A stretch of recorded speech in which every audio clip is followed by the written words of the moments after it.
Aku kuat hanya karena apa yang Jika aku telah lemah, maka aku Tuhan kuat. perbuat. Astaga, sebuah buku lagi tentang penderitaan. Pertanyaan ini pantas Anda ajukan tidak saja karena buku-buku mengenai itu sudah lumayan banyak, tapi juga karena buku-buku sejenis itu sebenarnya tak terlalu jelas untuk siapa.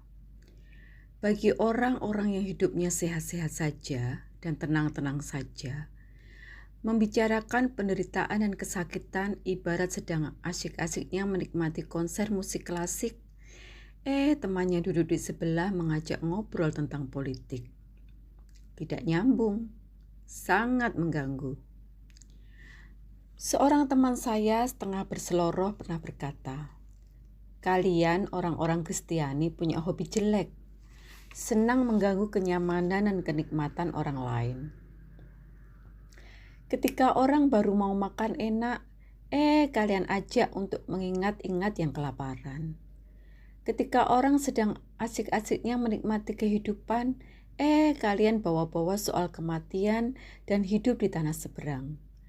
Dan ketika hidup mulai nyaman dan tenteram, kalian ungkit-ungkit soal kesakitan dan penderitaan. Pokoknya nggak ngenak-enakin deh."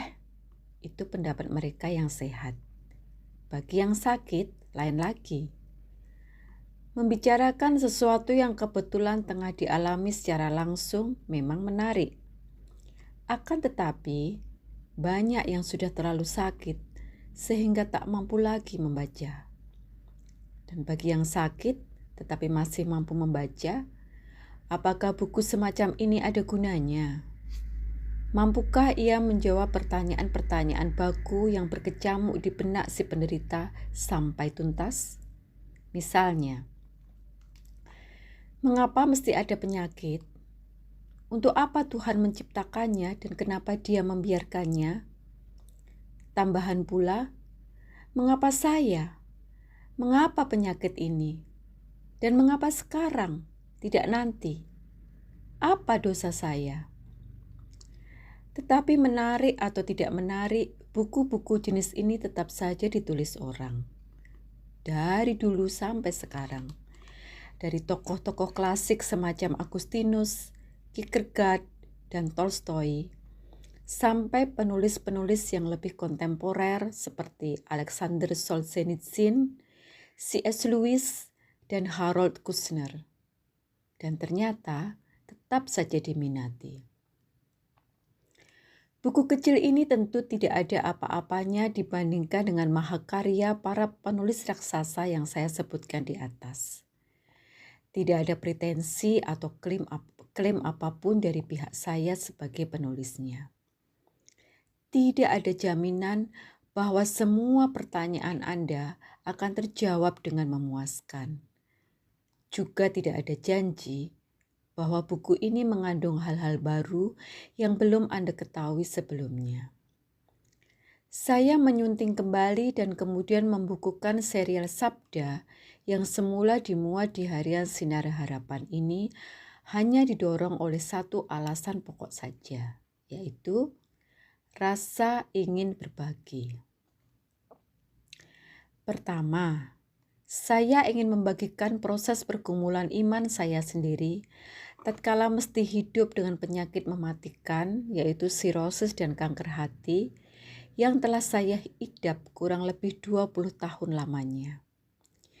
Dibandingkan banyak nasihat, menurut pendapat saya, berbagi pengalaman lebih banyak manfaatnya.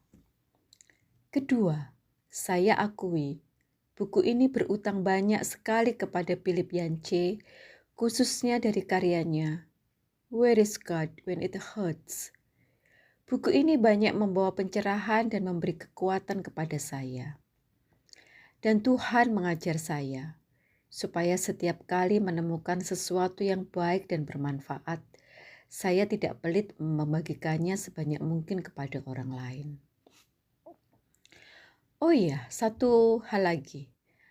Beberapa waktu yang lalu, sebelum saya menulis prakata ini, seorang teman baik, seorang wartawati ternama, meninggal dunia setelah menderita sakit tak cukup 2 tahun lamanya. Menurut penilaian saya, meninggalnya cukup tragis. Tidak hanya karena ia sangat menderita, tapi juga karena sampai saat-saat terakhir, ia sepertinya belum mampu menerima kenyataan bahwa ia sakit dan tidak sembuh. Semua ini disebabkan karena prosesnya berlangsung relatif cepat dan tiba-tiba, membuat ia tak sempat bersiap diri, khususnya secara mental dan spiritual. Saya tak mau pengalaman yang sama terjadi pada Anda. Saat terbaik untuk bersiap menghadapi sakit adalah pada waktu kita masih sehat. Karena itu, buku ini saya tujukan tidak hanya untuk mereka yang telah keburu sakit agar dikuatkan, tapi justru untuk orang-orang yang masih sehat seperti Anda, agar bersiap. Jakarta, Minggu-Minggu Advent 2003. Hidupku Teriring kasih salam sependeritaan karunia-Nya Eka Dharma sungguh Putra. nyata, melampaui semua yang ada.